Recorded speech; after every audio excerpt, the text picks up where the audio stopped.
এই সরকার যেন আপনার থাকে। এই সরকারের সাথে আপনি অবশ্যই জবাবদিহিতা করবেন। আপনি যুদ্ধ করুন আমাদের সাথে, আপনি প্রশ্ন করুন, আপনি আমাদেরকে সুতার উপরে রাখেন, একেবারে আমরা যেন সারাক্ষণ আপনাদের প্রশ্নে অস্থির হয়ে থাকি, সেইটা থাকুক। হবিগঞ্জের যে ঘটনা ঘটেছে আমি আগেও বলেছি, আমি অত্যন্ত নিন্দা জানাই এবং আমরা সবাই অত্যন্ত সংক্ষুব্ধ এটার জন্য। এইটার যথাযথ বিচার ইনশাল্লাহ আপনারা দেখতে পাবেন। এই বাংলাদেশে আর কখনো রাজনৈতিক কারণে কোনো ধরনের কিছু প্রত্যাশা করে ঘটবে না।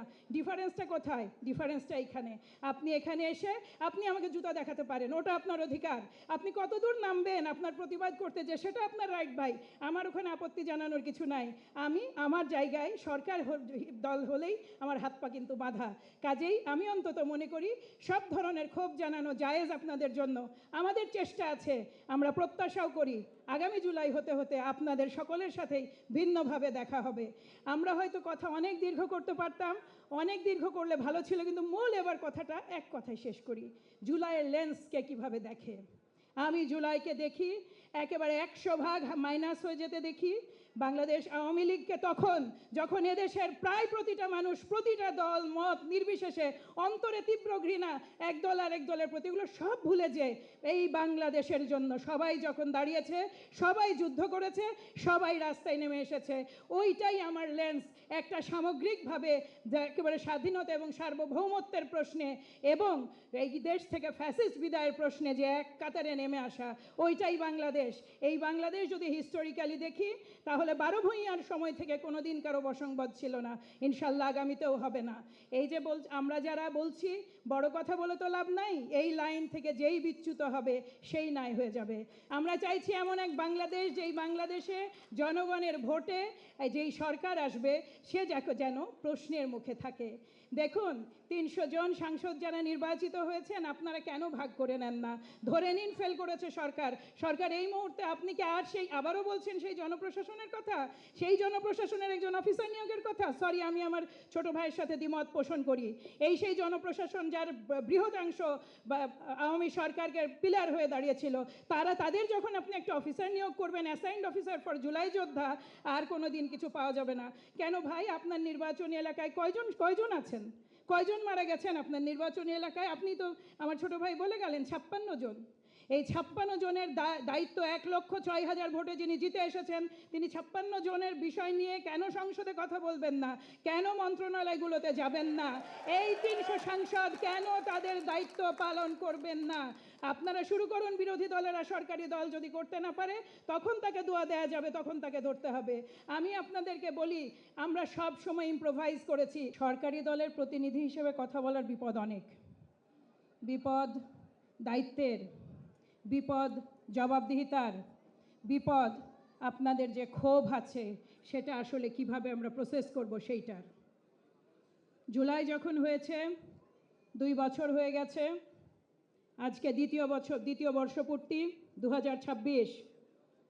আমাদের জন্য, প্রত্যেকের জন্য 5ই আগস্টের পরে যে অন্তর্বর্তীকালীন সরকার এসেছেন, যারা সরকার পরিচালনা করেছেন, এরপরে যে নির্বাচন হয়েছে, যে রাজনৈতিক দল, মানে আমার রাজনৈতিক দল বাংলাদেশ জাতীয়তাবাদী দল, সংখ্যাগরিষ্ঠতা নিয়ে সরকার গঠন করেছেন এবং আমাদের সম্মানিত বিরোধী দলীয় নেতারা এখানে যারা নির্বাচিত হয়েছেন তারাও সেই সরকারের এক অংশ হয়েছেন বিরোধী দল হিসেবে। যে দেশে বিরোধী দল নাই এবং শক্তিশালী বিরোধী দল নাই, সে দেশে সংসদ কখনো কার্যকর হতে পারে না। এই যে বাস্তবতাটা, এই যে পথে হাঁটাটা, এই যে পরিবর্তিত সরকার, এই পরিবর্তিত সরকার আমরা সবাই হেঁটেছি আমাদের অসংখ্য কয়েক সহস্র মানুষের রক্তের ওপর দিয়ে। 17-18 বছর ধরে যে 10,000 মানুষ কমপক্ষে নিহত হয়েছেন, এক্সট্রা জুডিশিয়াল কিলিংয়ে আরও অন্তত 10,000, সমস্ত দলমত নির্বিশেষে আমরা যারা জুলাই যোদ্ধা, আমরা প্রত্যেকে তার অংশীদার। আমাদের যে ছেলেটি, আমাদের এই তুলি বসে আছে, তুলির যে পরিবারের 6 জন সদস্যকে গুম করা হয়েছে, তুলির মায়ের কান্না আর আপনার কান্না কিন্তু এক। আমাকে যখন 2018 সালে আমার স্বামী সহ তুলে নিয়ে যাওয়া হয়, আমাদের কোনো মানবাধিকার ছিল না, ঠিক যেমন আপনাদের অনেকের সন্তানের সেই সময় মানবাধিকার ছিল না। সময়টা একই। 17 বছরে গুম, হত্যাকাণ্ড এবং যে খুন হয়েছে, সেই বেপরোয়া সেই দানব এই 36 দিনে যে তাণ্ডব চালিয়েছে, তারই ফলশ্রুতিতে কমপক্ষে 20,000 মানুষের রক্তের উপরে হেঁটে ওই যেই অন্তর্বর্তীকালীন সরকার এসেছে, সেটা আমাদের সরকার, সেটা জুলাইয়ের সরকার। এই জুলাই আপনাদের, এই সরকার আপনাদের নির্বাচনের মাধ্যমে যে সরকার এসেছে, সেই সরকারও কিন্তু আপনাদের, আপনারাই ভোট দিয়েছেন। আপনাদের মত ভিন্ন হতে পারে, আপনাদের পথ ভিন্ন হতে পারে। এই 5 মাস আমরা চেষ্টা করেছি সরকারি দল হিসেবে, বিরোধী দল হিসেবে। আমাদের প্রত্যেকের অনেক বেশি করার ছিল, নিঃসন্দেহে আমরা প্রত্যেকে আরও অনেক অনেক বেশি করতে পারতাম, কিন্তু একটা ডিস্টর্টেড দেশ, যার মিনিমাম কোনো ফাইন্যান্সিয়াল স্ট্যাবিলিটি নাই। সংসদে আমার যে মাননীয় সম্মানিত সংসদ সদস্যরা যান, তারা প্রত্যেকে জানেন যে আসলে প্রেসিং ইস্যুগুলো কত ভয়ঙ্কর। আপনারা যারা বসে আছেন, আপনাদের এই ক্ষোভ আর কষ্ট প্রতি ঘন্টা আপনাদের জন্য অনেক মূল্যবান, আমরা সেটা ফিল করি। কেন ফিল করি জানেন? কারণ আপনার জন্য ওইটাই কিন্তু জীবন মরণ। আপনাকে কি দিয়ে কম্পেনসেট করা যাবে? কালকে এই ধরনের একটা প্রোগ্রামে আমি ছিলাম। আমি কোনোদিন বিশ্বাস করি না রক্তের কোনো মূল্য হয়। আমি কোনোদিন বিশ্বাস করি না যার চোখ চলে গেছে, যার হাত চলে গেছে, সেটা এই পৃথিবীতে কোনো কিছু দিয়ে কম্পেনসেট করা সম্ভব। কিন্তু কি করা যায়? এই সরকার যেন আপনার থাকে, এই সরকারের সাথে আপনি অবশ্যই জবাবদিহিতা করবেন। আপনি যুদ্ধ করুন আমাদের সাথে, আপনি প্রশ্ন করুন, আপনি আমাদেরকে সুতার উপরে রাখেন, একেবারে আমরা যেন সারাক্ষণ আপনাদের প্রশ্নে অস্থির হয়ে থাকি, সেইটা থাকুক। কিন্তু মনে রাখবেন, আপনি এবং আমরা কিন্তু একই। আপনার দল বা আপনার চাওয়া বা আপনার পছন্দের দল এবং বাংলাদেশি জাতীয়তাবাদী দল, আমরা কিন্তু একই।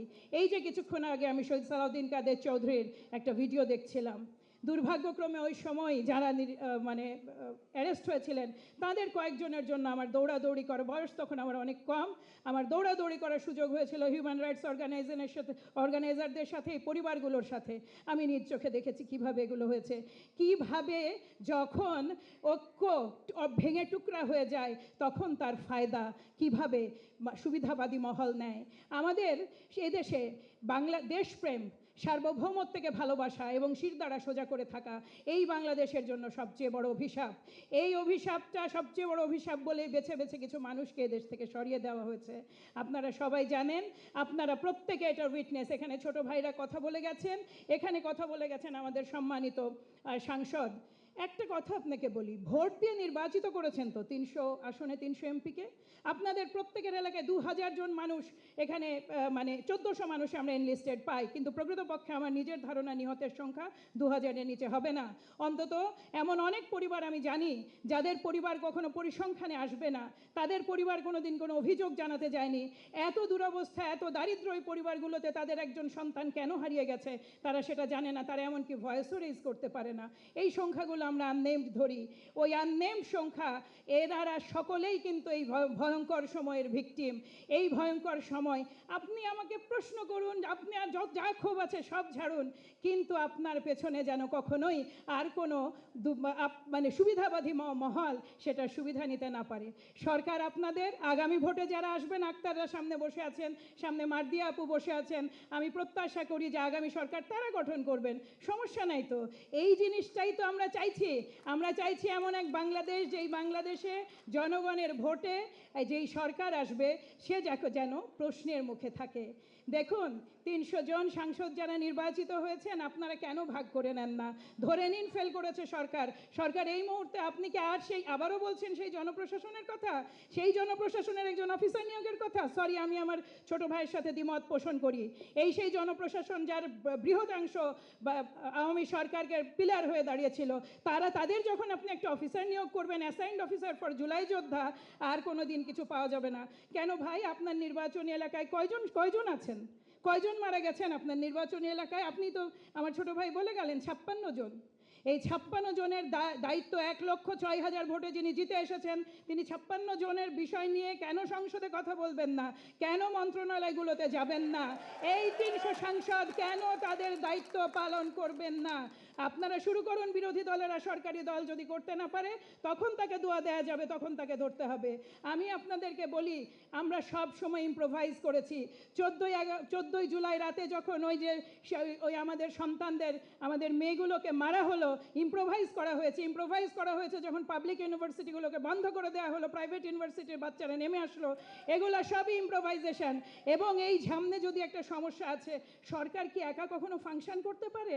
সরকার কোনোদিন কোনো দেশে একা ফাংশন করতে পারে না। সরকার আপনারা, সরকার আমরা। হয়তো সিটটা ডিফারেন্ট, আপনার সিটের নাম বিরোধী দল, আমার সিটের নাম সরকারি দল, এর বাইরে কিন্তু কোনো ডিফারেন্স নাই। স্ট্র্যাটেজিক্যালি আপনি পয়েন্ট রেজ করেন, আপনি নিজের কাছে ক্লিয়ার থাকেন। দেখুন, আপনারা অনেকে অনেক কথা বলছেন, নিঃসন্দেহে মামলা হয়নি, কিন্তু তারপরেও নাই করেও এই 5 মাসে 80টা মামলা দায়ের করা হয়েছে আমাদের এই আন্তর্জাতিক অপরাধ ট্রাইব্যুনালে। এগুলো কেন জেলা ভিত্তিক দেওয়া হয় না জানেন? যখনই জেলা ভিত্তিক মামলাগুলো দেওয়া হয়েছে, আমাদের অভিজ্ঞতা বলে আমরা প্রায় 3.5 থেকে 4.5 হাজার মামলা করা হয়েছিল। আমি নিজেই রাজশাহীতে কয়েকটা মামলা নিজে ব্যাকআপ দিয়েছি। আমাদের লোকজনকে যখন আমরা মামলা করতে পাঠিয়েছি, সেই সময় তৎকালীন কর্মরত যে পুলিশ অফিসাররা ছিলেন, তারা এমন ধারা দেন যেটা বেইলেবল, যারা এমন একটা মামলা দেন যেই মামলায় খুব অল্প সাজা হয়। এখানে আমার একজন বোন আছেন যার সন্তান মারা গেছে, মাত্র 3.5 বছরের একটা জেল দিয়ে সেই মামলা রায় দিয়ে দেওয়া হয়েছে। কেন দিয়ে দেওয়া হয়েছে? কারণ মামলাটার বুনিয়াদটাই দুর্বল, মামলাটা সাজিয়েছে দুর্বলভাবে। আপনি কি চান যে আপনার সন্তানের খুনি 2 বছরের জেল, 5 বছরের জেল, 4 বছরের জেল নিয়ে বেরিয়ে যাক? না, আমরা ফাঁসি চাই। এবং আমরা ফাঁসি চাই বলে খেয়াল রাখবেন, 80টা মামলা হয়েছে, 7টা মামলার রায় হয়েছে। 7টা মামলার মধ্যে আমি যে কয়টা মনে করতে পারি, যে ওই যে আপনার কার্নিশে ঝুলেছিল যে ছেলেটিকে মারা হয়েছে ওই যে হত্যা করা হয়েছিল আপনার চানখারপুলে, সেই মামলাটা রায় হয়েছে। মামলা মুগ্ধ এবং এখানে স্নিগ্ধ ভালো বলতে পারবে, সে আই হোপ সে এখনও আছে, তাদের মামলাটাও কিন্তু গতি পেয়েছে। এবং 11 জন সহ, ওখানে 11 জন সহ। দেখুন, এই মামলার রায়ের ব্যাপারে অন্তত রাতারাতি কোনো কথা আমার মনে হয় না চাওয়াই ভালো। কেন জানেন? আজ থেকে 10 বছর, 15 বছর, 20 বছর, 30 বছর পরে কেউ যেন কোনোদিন আঙুল না তুলতে পারে। যেইভাবে আমরা দেখেছি জুডিশিয়াল কিলিং হয় দেশে, মামলার নামে যেইভাবে অসংখ্য হত্যাকাণ্ড আমরা দেখে এসেছি, ওই হিস্ট্রি রিপিট করার দরকার নাই এদেশে।